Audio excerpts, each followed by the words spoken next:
ಇನ್ನು ಇಂಧನ ದುಬಾರಿಗೆ ಕಾರಣಗಳು ಏನೇನು ಅದರ ಬಗ್ಗೆನೂ ಕೂಡ ನಾವು ನೋಡಲೇಬೇಕು. ಆಗಲೇ ನಾನು ಉದ್ದುದ್ದನ್ನು ಪಟ್ಟಿ ಕೊಟ್ಟೆ. ಈಗ ಮತ್ತೊಂದಷ್ಟು ವಿವರಗಳನ್ನು ಗ್ರಾಫಿಕ್ಸ್ ಮುಖಾಂತರ ನಿಮಗೆ ತೋರಿಸುವಂಥ ಪ್ರಯತ್ನವನ್ನು ಮಾಡ್ತಾಯಿದ್ದೀವಿ.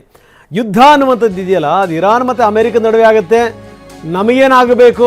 ಖಂಡಿತವಾಗಲೂ ಇಲ್ಲ, ನಮಗೆ ತೊಂದರೆ ಆಗುತ್ತೆ. ಯಾಕಂದರೆ ನೋಡಿ, ಹರ್ಮುಜ್ ಜಲಸಂಧಿ ಬಂದಾಗಿದೆ, ಯಾವ ಹಡಗುಗಳೂ ಕೂಡ ಅಲ್ಲಿ ಬರ್ತಾ ಇಲ್ಲ.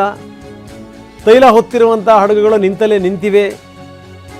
ಹೀಗಾಗೇನು ಅಂತಂತಂದರೆ ಇಡೀ ಜಗತ್ತದನ್ನು ಅನುಭವಿಸ್ತಾ ಇದೆ, ನಾವು ಅನುಭವಿಸ್ತಾ ಇದ್ದೀವಿ. ಸ್ಥಿತಿ ಇದು. ಏನು ಮಾಡೋದು? ಜಗತ್ತಿಗೆ ಅನ್ವಯ ಆಗುವಂಥ ಸಂಗತಿ ಇದು, ನಮ್ಮೊಬ್ಬರಿಗೆ ಮಾತ್ರ ಅಲ್ಲ. $115 ಒಂದು ಬ್ಯಾರೆಲ್ ಕಚ್ಚಾ ತೈಲ ಅಂತಂದರೆ ಎಲ್ಲಿಂದ ತರಬೇಕು? ಇನ್ನು ದಿನದಿಂದ ದಿನಕ್ಕೆ ನೋಡ್ತಾ ಇದ್ದೀವಿ, ರೂಪಾಯಿ ಮೌಲ್ಯ ಡಾಲರ್ ಎದುರುಗಡೆಗೆ ಕಡಿಮೆ ಆಗ್ತಾನೇ ಇದೆ. ಜೊತೆಗೆ ನೋಡಿದ್ರೆ ಈ IOC ಆಗಿರ್ಬೋದು, ಈ BPCL ಆಗಿರ್ಬೋದು, HPCL ಆಗಿರ್ಬೋದು, ವಿಪರೀತವಾದಂಥ ನಷ್ಟ ಅನುಭವಿಸ್ತಾ ಇವೆ.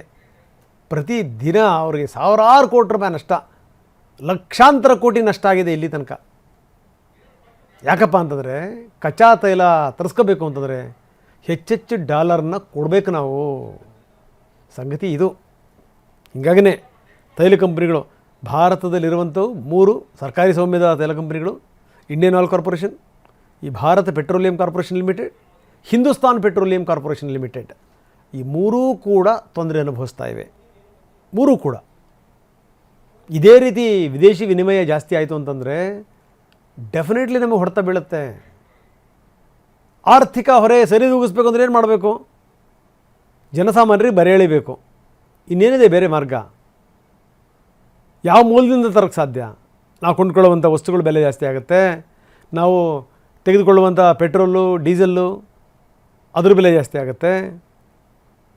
ನೀವು ದಿನನಿತ್ಯ ಉಪಯೋಗಿಸುವಂಥ ದಿನಸಿ ಪದಾರ್ಥಗಳಿಂದ ಹಿಡಿದು ಈ ಎಣ್ಣೆ ಹೊಡಿತಾರಲ್ಲ, ಆ ಎಣ್ಣೆ ಬೆಲೆನೂ ಕೂಡ ವಿಪರೀತ ಜಾಸ್ತಿ ಆಗುತ್ತೆ. ಇಂಥ ಸ್ಥಿತಿ. ಇದೆಲ್ಲದರ ನಡುವೆ ಪ್ರಧಾನಿ ಮೋದಿ ಇವತ್ತಿನಿಂದ ವಿದೇಶ ಪ್ರವಾಸಕ್ಕೆ ಹೊರಟಿದ್ದಾರೆ. 5 ದಿನಗಳ ಕಾಲ ವಿದೇಶ ಪ್ರವಾಸ.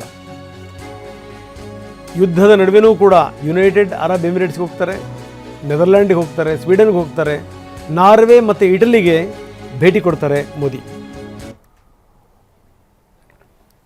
ಹರ್ಮುಜ್ ಜಲಸಂಧಿ ಮೇಲಿನ ದಿಗ್ಬಂಧನ, ಈ ಮಧ್ಯಪ್ರಾಚ್ಯದಲ್ಲಿರುವಂಥ ಬಿಕ್ಕಟ್ಟು, ಇದೆಲ್ಲದರ ನಡುವೆ ಮೋದಿ ವಿದೇಶ ಪ್ರವಾಸ.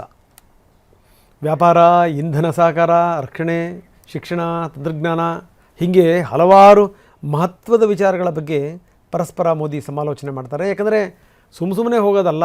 ದೇಶದ ಪ್ರಧಾನಿ ಬೇರೆ ದೇಶಕ್ಕೆ ಹೋಗ್ತಾರೆ ಅಂತಂದ್ರೆ ಅವ್ರನ್ನ ತಿರುಗಾಡ್ಕೊಂಬರಕ್ಕೆ ಹೋಗಲ್ಲ. ಯಾಕಂದರೆ ಇವಾಗ ಭಾರತದ ಮೇಲಿನ ಅಭಿಪ್ರಾಯಗಳಿದಾವಲ್ಲ, ಅಭಿಪ್ರಾಯಗಳು ಬದಲಾಗಿದೆ ಅಂತಂದರೆ ಅದಕ್ಕೆ ಕಾರಣ ಏನಪ್ಪ ಅಂತಂದರೆ ನಮ್ಮ ಮತ್ತು ಬೇರೆ ದೇಶಗಳ ನಡುವೆ ಇರುವಂಥ ಸಂಬಂಧ. ಸೊ ಈಗ ಇಡೀ ಜಗತ್ತು ಒಂದು ಲೆಕ್ಕದಲ್ಲಿ ತೈಲ ಬಿಕ್ಕಟ್ಟನ್ನು ಎದುರಿಸ್ತಿರುವಂಥ ಸಂದರ್ಭದಲ್ಲಿ, ಸಂಕಟದಲ್ಲಿರುವಂಥ ಸಂದರ್ಭದಲ್ಲಿ ಮೋದಿಯವರ ಈ 5 ದೇಶಗಳ ಪ್ರವಾಸ ಭಾರಿ ಮಹತ್ವವನ್ನು ಪಡ್ಕೊಂಡಿದೆ.